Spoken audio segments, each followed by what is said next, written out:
जय हिंद साथियों, आज के इस क्लास में आप सभी का बहुत बहुत स्वागत है।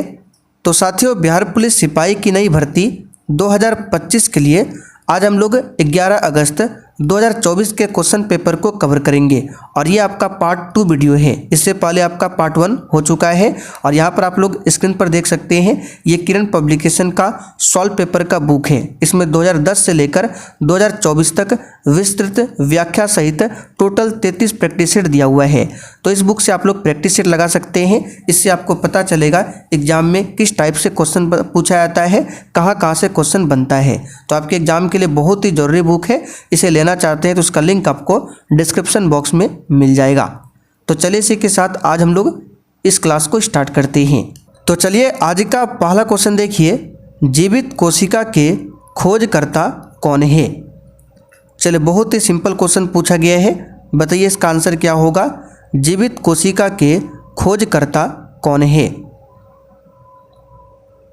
तो यहाँ पर इस क्वेश्चन का आंसर हो जाएगा ल्यूवेनहॉक। अच्छा, मृत कोशिका की खोज पूछे तो 1665 में किया गया था मृत कोशिका की खोज, या फिर बोल सकते हैं केवल कोशिका की खोज, जो कि किया था रॉबर्ट हुक ने। लेकिन जीवित कोशिका के खोजकर्ता कौन है, ल्यूवेनहॉक है। इन्होंने 1674 में जीवित कोशिका की खोज किया था। अच्छा, कोशिका के अंदर क्या होता है, केंद्रक भी होता है, तो इस जिसको बोलते हैं न्यूक्लियस, तो इसकी खोज किसने किया था, रॉबर्ट ब्राउन ने। ये भी आपको ध्यान रखना है। और साथ ही ये जो पेपर है 11 अगस्त 2024 को जो बिहार पुलिस का एग्जाम हुआ था उसी का पेपर है और ये आपका पार्ट 2 वीडियो है। ठीक है, पार्ट 2 वीडियो है। इससे पहले आपका पार्ट 1 कवर हो चुका है। लिंक आपको डिस्क्रिप्शन बॉक्स में मिल जाएगा या फिर इस बैच में आपको सारा क्लास मिल जाएगा जो भी पीछे क्लास हुआ है। आगे देखिए, मृच्छकटिकम के रचनाकार कौन है।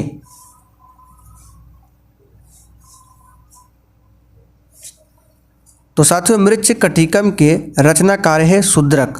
यहाँ पर बी ऑप्शन आपका सही जवाब है। शूद्रक द्वारा रचित है मृच्छकटिकम। इसमें एक ब्राह्मण व्यापारी जो कि चारुदत्त है, ब्राह्मण व्यापारी का, और एक वैश्या है वसंत सेना, उसी के बीच की प्रेम कहानी को बताया गया है मृच्छकटिकम में। चलिए आगे बढ़ते, क्वेश्चन तीसरा, निम्नलिखित में से कौन सी खारे पानी की एक झील है। और साथियों, सेशन के लास्ट में आपको कमेंट करके अपना अपना स्कोर जरूर बताना है कि आपने कितने क्वेश्चन आज के सेट में सही किए हैं। तो कौन सी खारे पानी की एक झील है, यहाँ पर ऑप्शन के अकॉर्डिंग बताना है।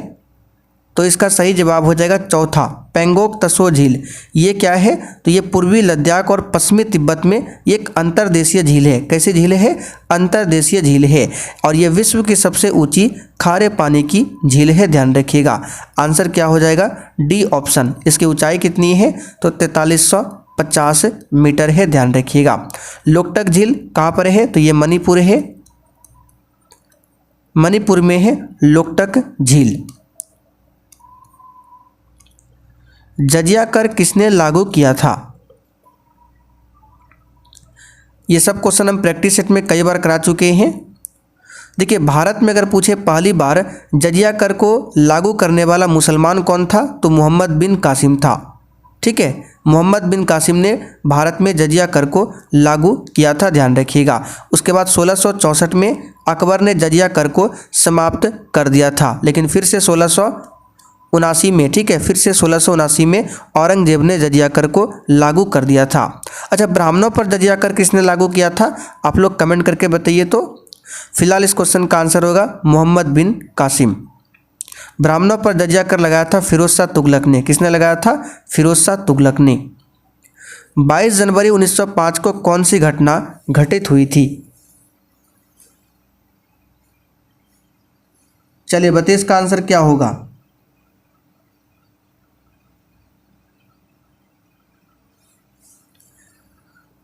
तो यहाँ पर इस क्वेश्चन का आंसर हो जाएगा खूनी रविवार। ये कब घटना घटित हुई थी, 22 जनवरी 1905 को। जालियांवाला बाग हत्याकांड की घटना 13 अप्रैल 1919 को हुआ था पंजाब के अमृतसर में। सविनय अवज्ञा आंदोलन ये हुआ था 1930 में। असहयोग आंदोलन 1920 में, भारत छोड़ो आंदोलन 1942 में, बारदौली सत्याग्रह 1928 में, चंपारण सत्याग्रह 1917 में। चलिए आगे बढ़ते क्वेश्चन छठा, बिहार का सिल्क सिटी किसे कहा जाता है? तो ये क्वेश्चन भी हम आपको बता चुके हैं कई बार। भागलपुर को बिहार का सिल्क सिटी बोला जाता है। भागलपुर में किस रेशम के लिए प्रसिद्ध है भागलपुर? तो याद रखिएगा टसर रेशम, टसर रेशम के लिए प्रसिद्ध है भागलपुर, ध्यान रखिएगा। और साथियों बिहार पुलिस के बैच में आपका सब्जेक्ट वाइज क्लास स्टार्ट हो चुका है, इसलिए आप लोग देर मत कीजिए। ये व्हाट्सअप नंबर है, इस पर जानकारी ले लीजिए बैच के बारे में, क्या क्या मिलेगा, कैसे क्लास करना है, कैसे तैयारी करना है, सब कुछ आपको बताया जाएगा। चलिए आगे देखते क्वेश्चन 7, गौतम बुद्ध को ज्ञान की प्राप्ति कहाँ पर हुई थी? तो ये सब नॉर्मल क्वेश्चन है, इसमें ज़्यादा समय बर्बाद नहीं करेंगे। बोध गया में हुआ था। कहाँ पर? बोध गया में। गौतम बुद्ध का जन्म कब हुआ था पूछा जाता है? 563 ईसा पूर्व में हुआ था। किस वंश में हुआ था? तो शाक्य वंश के शाही परिवार में हुआ था। ठीक है, 29 वर्ष की आयु में इन्होंने गृह त्याग किया था, जिसे क्या बोला जाता है? जिसे कहा जाता है महाभिनिष्क्रमण, यानी कि गौतम बुद्ध के गृह त्याग की घटना को बोला जाता है महाभिनिष्क्रमण, ध्यान रखिएगा। चलिए आगे बढ़ते हैं। इन्होंने प्रथम उपदेश कहाँ पर दिया था? तो सारनाथ में दिया था। इन्होंने प्रथम उपदेश दिया था सारनाथ में, वाराणसी के पास है सारनाथ, वहाँ पर दिया था 5 शिष्यों को। कितने शिष्यों को? 5 शिष्यों को। आगे देखिए, गुरु नानक का जन्म कहाँ पर हुआ था? एग्जाम से पहले भी ये सब क्वेश्चन हम आपको कराए थे। तो गुरु नानक का जन्म कहाँ पर हुआ था? तो 1459 में या फिर 1469, ठीक है, सॉरी 1469 में गुरु नानक देव का जन्म होता है। कहाँ पर? तो लाहौर के पास है तलवंडी, जिसका अभी नाम बदलकर कर दिया है ननकाना साहिब। तो आंसर क्या हो जाएगा? तलवंडी, वर्तमान ननकाना साहिब, जो कि पाकिस्तान में है। गुरु नानक देव सिखों के प्रथम गुरु थे। अच्छा, सिखों के 10वें गुरु कौन थे? गुरु गोविंद सिंह। क्या थे? गुरु गोविंद सिंह, जिनका जन्म हुआ था पाटलिपुत्र में 1666 में। और गुरु गोविंद सिंह की मृत्यु कहाँ पर हुई थी? तो महाराष्ट्र के नांदेड़ में। क्वेश्चन बनता है, ध्यान रखिएगा, महाराष्ट्र के नांदेड़ में।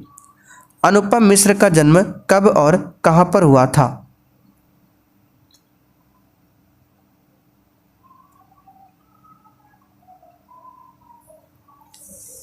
तो अनुपम मिश्र का जन्म कब और कहाँ पर हुआ था? तो इसका आंसर क्या हो जाएगा? 1948 में हुआ था, वर्धा, जो कि महाराष्ट्र पड़ता है। 1948 वर्धा महाराष्ट्र में हुआ था, ध्यान रखिएगा। 2 वर्णों के मेल को क्या कहती हैं? तो 2 वर्णों के मेल को कहते हैं संधि। अच्छा, समास किसे कहते हैं? तो 2 शब्दों के मेल से जो बनता है उसको समास, और 2 वर्णों के मेल से जो बनता है उसको कहते हैं संधि। चलिए देखिए, हिंदी व्याकरण का क्वेश्चन कैसा पूछा गया है। अत्याचार का संधि विच्छेद क्या होगा? बहुत ही सिंपल है। अत्याचार का होगा अति जोड़ आचार, आचार होगा, आचार नहीं, ठीक है। बी ऑप्शन यहाँ पर सही है। और ये जो है यन संधि का उदाहरण है। अगर आपको नहीं पता है कि वृद्धि संधि क्या है, यन संधि क्या है, गुण संधि क्या है, विसर्ग संधि क्या है, ये सब हम आपको बताएंगे, ठीक है। चलिए आगे बढ़ते हैं। महापुरुष में कौन सा समास है? चलिए बताते चलिए आप लोग आंसर। महापुरुष में कौन सा समास है? तो इसमें है आपका कर्मधारय समास। कौन सा समास है? कर्मधारय समास। महापुरुष का समास विग्रह होगा महान है जो पुरुष। अच्छा, महावीर क्या क्या होगा? महावीर भी आपका कर्मधारय समास है, महान है जो वीर, ठीक है। अगर आपसे पूछे कमल नयन का क्या होगा? तो कमल के समान नयन, वो भी आपका क्या होगा? कर्मधारय समास का उदाहरण होगा। दर्शन में कौन सा वचन है? तो कुछ ऐसे भी शब्द होते हैं जो सदैव बहुवचन में होते हैं। तो दर्शन हमेशा बहुवचन में ही रहता है। जैसे कि आपका प्राण हो गया, ये भी हमेशा बहुवचन में होता है, ठीक है। हस्ताक्षर हो गया, ये भी सदैव बहुवचन में ही प्रयोग किया जाता है। चंद्रयान 3 कब लॉन्च किया गया? ये क्वेश्चन भी आया था। तो 14 जुलाई 2023 को लॉन्च किया गया था। सविनय अवज्ञा आंदोलन कब प्रारंभ हुआ था?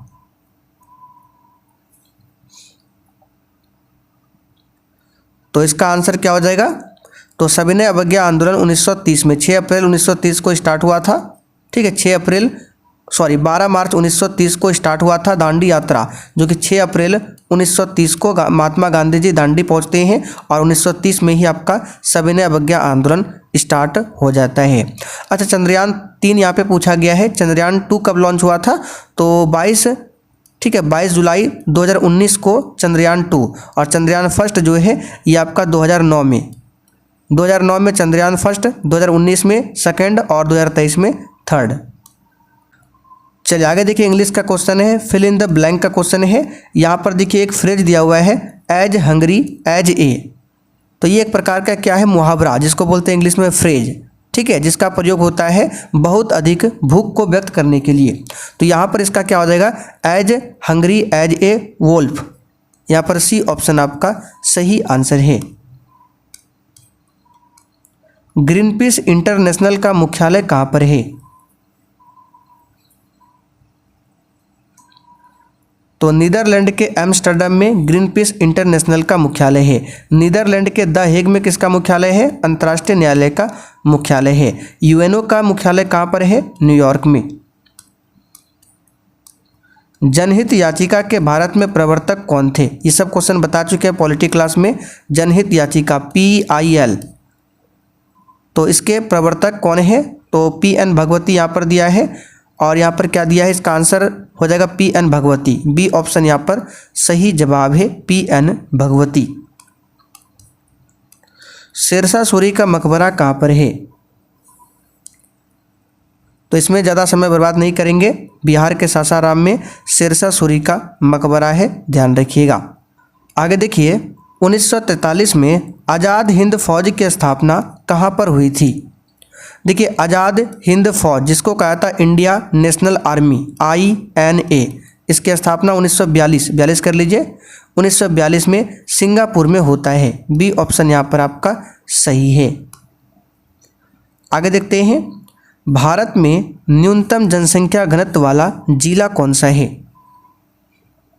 तो अधिकतम जनसंख्या घनत्व वाला जिला तो अपना बिहार है। ठीक है, बिहार का जनसंख्या घनत्व 1106 व्यक्ति प्रति वर्ग किलोमीटर है। जबकि सबसे न्यूनतम पूछे तो अरुणाचल प्रदेश का दिबांग घाटी है। यहाँ पर जनसंख्या घनत्व कितना है? तो 17 व्यक्ति प्रति वर्ग किलोमीटर, जो कि सबसे कम है। मंझर कुंड कहाँ पर स्थित है? मंझर कुंड या मंझार कुंड, ये एक जलप्रपात है जो कि रोहतास जिला में है। बिहार के रोहतास जिला में मंझार कुंड है, ध्यान रखिएगा। बिहार में महिला साक्षरता दर कितनी है? जनगणना 2011 से भी काफ़ी क्वेश्चन एग्जाम में पूछे गए हैं। चलिए, तो देखिए, बिहार में सबसे पहले बात करते हैं साक्षरता दर कितना ओवरऑल, तो 61.80% है। ये ओवरऑल साक्षरता प्रतिशत है। इसमें बिहार में जो पुरुष साक्षरता दर है वो 71.20% है, और महिला साक्षरता दर ये लगभग 51.50% है। तो आंसर इसका हो जाएगा बी ऑप्शन। पुरुष और महिला दोनों आपको ध्यान रखना है, और ओवरऑल को भी ध्यान रखना है। हालांकि इसका नोट्स बनाकर आपको बिहार स्पेशल में दे चुके हैं। किस भाषा के लिए बासुकीनाथ झा को साहित्य अकादमी पुरस्कार मिला है? आंसर है मैथिली भाषा के लिए। किस भाषा के लिए? मैथिली भाषा के लिए। बूझा चूना का सूत्र क्या होता है? चलिए, बहुत ही सिंपल क्वेश्चन है। कैल्शियम हाइड्रोक्साइड ये बूझा हुआ चूना है, और कैल्शियम ऑक्साइड ये बिना बूझा हुआ चूना है। और ये क्या है? ये आपका संगमरमर का सूत्र है, जिसको बोलते हैं कैल्शियम कार्बोनेट। विद्युत धारा का SI मात्रक क्या है? तो एम्पियर होता है। विद्युत धारा का शक्ति का वाट होता है। विभवांतर का वोल्ट होता है। प्रतिरोध का ओम होता है। चलिए, फुल फॉर्म पूछा गया था। IUPAC का फुल फॉर्म, तो IUPAC का फुल फॉर्म होता है international union for pure and applied chemistry. International union of pure and applied chemistry. यहाँ पर बी ऑप्शन आपका सही आंसर है, इसको याद रखिएगा। बल्ब का फिलामेंट किसका बना होता है? आंसर है टंगस्टन का बना होता है। इसका सिंबल क्या होता है? W। निम्न में से कौन भारतीय रिजर्व बैंक के पहले भारतीय गवर्नर थे? आंसर है CD देशमुख। अच्छा, भारतीय रिजर्व बैंक के सिर्फ पहले गवर्नर पूछे कौन हो जाएगा? Osborne Smith. लेकिन भारतीय गवर्नर पूछे प्रथम में CD देशमुख। इसकी स्थापना कब होती है भारतीय रिजर्व बैंक की? 1 अप्रैल 1935 को। किस समिति के सिफारिश पर? तो यंग हिल्टन आयोग समिति के सिफारिश पर। आगे देखिए, 1 न्यूटन में कितना डाइन होता है? ये सब क्वेश्चन बता चुके हैं साइंस क्लास में। 10 पर पावर 5 डाइन होता है। 1 जूल में कितना अर्घ होता है? 10 पर पावर 7 अर्घ होता है। जूल कार्य का एसआई मात्रक है, अर्घ जो है ये सीजीएस मात्रक है। न्यूटन बल का एसआई मात्रक है, डाइन बल का सीजीएस मात्रक है। रेड डाटा बुक किस संस्था द्वारा प्रकाशित की जाती है?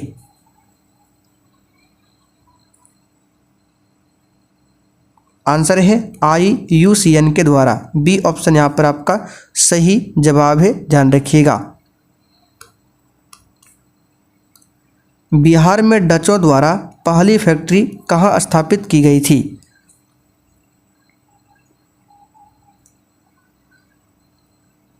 आंसर है पटना में। कहाँ पर? पटना में। वन अनुसंधान संस्थान कहाँ पर स्थित है? देखिए, बिहार पुलिस के बैच में आपको एक इंपॉर्टेंट शॉर्ट नोट्स का मिल जाएगा वहाँ पर सेक्शन, उसी में ये सब स्टैटिक जीके का क्वेश्चन दिया हुआ है, जहाँ से एग्जाम में डायरेक्ट क्वेश्चन फंसते हैं। तो इसका है उत्तराखंड की राजधानी देहरादून में इसका, ठीक है, संस्थान। गुलामगिरी किसके द्वारा लिखी गई है?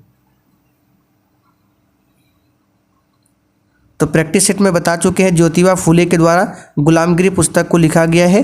ज्योतिबा फुले ने ही 24 सितंबर 1873 को महाराष्ट्र के पुणे में सत्यशोधक समाज की भी स्थापना किया था, ध्यान रखिएगा।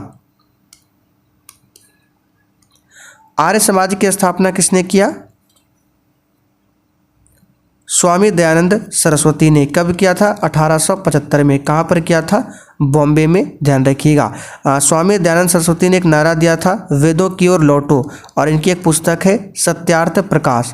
तो सत्यार्थ प्रकाश किसकी पुस्तक है? स्वामी दयानंद सरस्वती की। स्वामी दयानंद सरस्वती का मूल नाम क्या था? आप लोग कमेंट करके बताइए तो। सिंधु घाटी सभ्यता के किस स्थल से जल संरक्षण का साक्ष्य मिला है? तो जल संरक्षण का साक्ष्य मिला है धौलावीरा से। सी ऑप्शन यहाँ पर आपका सही जवाब है, जो कि गुजरात में पड़ता है। हड़प्पा रावी नदी के तट पर बसा हुआ है। मोहनजोदड़ो ये वर्तमान में पाकिस्तान में है, सिंधु नदी के किनारे। कालीबंगन ये राजस्थान में है। कहाँ पर है? राजस्थान में। लोथल पूछे, गुजरात में। लाइसोसोम की खोज किसने किया था? तो लाइसोसोम को आत्महत्या की थैली बोला जाता है, कोशिका का आत्महत्या की थैली। इसकी खोज 1955 में, ठीक है, किसने किया था? डी डुबे ने। किसने किया था? डी डुबे ने। अच्छा, माइटोकॉन्ड्रिया की खोज किसने किया था? तो अल्टमैन ने माइटोकॉन्ड्रिया की खोज किया था। रॉबर्ट ब्राउन ने न्यूक्लियस का पता लगाया था। आपातकाल के समय कौन सा मौलिक अधिकार लागू रहता है? तो पॉलिटी क्लास में कई बार बता चुके हैं, आर्टिकल 20 और 21 ये कभी भी समाप्त नहीं होता है। बाकी जितने भी मौलिक अधिकार है कुछ समय के लिए राष्ट्रपति उसको निलंबित कर देते हैं आपातकाल की स्थिति में। यूरेनियम का अयस्क कौन सा है? तो यूरेनियम का अयस्क है पिच ब्लेंड। क्या है? Pitch blend. बॉक्साइट किसका है? एल्युमिनियम का है। हेमाटाइट, मैग्नेटाइट ये लोहा का अयस्क है। शांति के क्षेत्र में 2023 का नोबेल पुरस्कार किसे मिला है? तो ये मिला है नरगिस मोहम्मदी को। आग बुझाने के लिए किसका प्रयोग किया जाता है? तो कार्बन डाइऑक्साइड का इस्तेमाल होता है आग बुझाने के लिए। दक्षिण भारत की सबसे ऊंची चोटी कौन सी है? तो नॉर्मल सा क्वेश्चन है। दक्षिण भारत की सबसे ऊंची चोटी है अनाईमुड़ी, ये बता चुके हैं कई बार, जो कि अन्नामलाई पर्वत पर है। दूसरी सबसे ऊंची चोटी नीलगिरी है, ठीक है, नीलगिरी है। और इस नीलगिरी की सबसे ऊंची चोटी है दोदा बेटा। ये दक्षिण भारत की दूसरी सबसे ऊंची चोटी है दोदा बेटा, जो कि नीलगिरी पर्वत पर है। आधुनिक आवर्त सारणी किसने बनाई थी? आंसर है, बताइए किसने? मोसले ने। मोसले ने बनाया था आधुनिक आवर्त सारणी। इसकी खोज 1913 में किया गया था।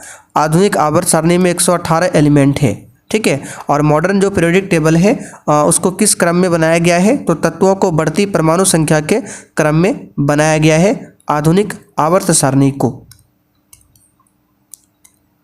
पौधे में जड़ से खनिज लवण पौधे के विभिन्न भागों तक कौन पहुंचाता है? ये कल ही हम ये क्वेश्चन बताए थे प्रैक्टिस सेट में आपको। तो पौधे में जड़ से खनिज लवण को उठाता है और पौधे के विभिन्न भागों तक कौन पहुंचाता है? तो इसका आंसर है जाइलम उत्तक। जाइलम उत्तक इसका काम क्या है? तो पौधों में जड़ से खनिज लवण को उठाना और पौधों के विभिन्न भाग तक पहुंचाना। इसका आंसर हो जाएगा जाइलम उत्तक, ठीक है। और फ्लोएम उत्तक का काम क्या होता है? तो फ्लोएम उत्तक को बोला जाता है फूड ट्रांसपोर्टर, ठीक है। भोज्य पदार्थ के लिए उत्तरदायी है फ्लोएम और जाइलम जल के लिए। निकट दृष्टि दोष के लिए कौन सा लेंस उपयोग होता है? यहाँ पे देखिए, अगर आपको कन्फ्यूजन है तो बता देते हैं। जाइलम उत्तक क्या करता है? ये जड़ से खनिज लवण को उठाता है और पौधों के विभिन्न भाग तक पहुँचाता है। कौन? तो याद रखिएगा जाइलम। और फ्लोएम फिर क्या करता है? तो जब पत्तियों में भोजन का निर्माण होता है तो फ्लोएम उत्तक पत्तियों से पौधों के अन्य भागों तक भोजन को पहुँचाता है फ्लोएम। यानी कि भोज्य पदार्थ के लिए फ्लोएम और जल के लिए जाइलम। जल हो गया खनिज लवण के लिए जाइलम। कालबेलिया किस राज्य का लोक नृत्य है? इसमें बताने की जरूरत नहीं है, राजस्थान। सिंपल सा क्वेश्चन है, राजस्थान। भीमराव अंबेडकर को भारत रत्न कब मिला? तो मरणोपरांत मिला है भीमराव अंबेडकर को भारत रत्न। कब? 1990 में। अच्छा, प्रारूप समिति का जो गठन हुआ था 29 अगस्त 1947 को, उसके अध्यक्ष थे डॉक्टर भीमराव अंबेडकर। प्रारूप समिति में टोटल 7 मेंबर थे। लोकसभा के सदस्य बनने की न्यूनतम आयु क्या है? तो सिंपल है, 25 वर्ष। राज्यसभा के लिए 30 वर्ष, पंचायत सदस्य के लिए 21 वर्ष है, राष्ट्रपति राज्यपाल उपराष्ट्रपति के लिए 35 वर्ष। छठी अनुसूची किन राज्यों से संबंधित है? तो हमारे संविधान में 12 अनुसूचियां हैं, जिसमें से छठी अनुसूची जो है ये असम, मेघालय, मिजोरम, त्रिपुरा के लिए विशेष प्रशासनिक ये सेवा देता है।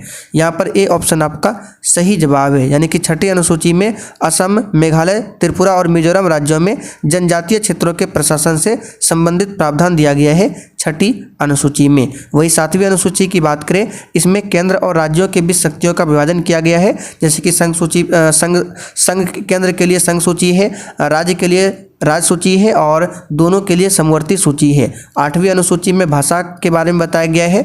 9वीं अनुसूची भूमि सुधार से संबंधित है। 10वीं अनुसूची दल बदल से, 11वीं अनुसूची पंचायती राज से, 12वीं अनुसूची आपका नगर निगम से संबंधित है। भारत का पहला जैव मंडल संरक्षित क्षेत्र कौन सा है? तो पहला बोला गया है, पहला आपका कौन सा है? तो नीलगिरी बायोस्फीयर रिजर्व, ठीक है, जो कि 1986 में स्थापित किया गया था। ये भारत का पहला जैव मंडल संरक्षित क्षेत्र है। नीलगिरी जैव मंडल संरक्षित क्षेत्र जो है इसका विस्तार तमिलनाडु, कर्नाटक और केरल तक है। काजीरंगा नेशनल पार्क असम में है। सुंदरवन पश्चिम बंगाल में है। मिशन इंद्रधनुष किससे संबंधित है? तो बच्चों के टीकाकरण से संबंधित है। नीति आयोग का सीईओ कौन है वर्तमान में? इस क्वेश्चन का आंसर आप लोग कमेंट करके बताइए। तो नीति आयोग की स्थापना बता चुके हैं, ठीक है। इसके अध्यक्ष कौन होते हैं, उपाध्यक्ष कौन होते हैं, सीईओ कौन होते हैं, बता चुके हैं। ब्लैक फुट किसके कारण होता है? तो ये आर्सेनिक के कारण होता है, ठीक है। आर्सेनिक के प्रदूषण से ब्लैक फुट होता है। कैडमियम के प्रदूषण से इटाई होता है। पारा के प्रदूषण से क्या होता है? मिनीमाता रोग। गणतंत्र दिवस 2024 के मुख्य अतिथि कौन थे?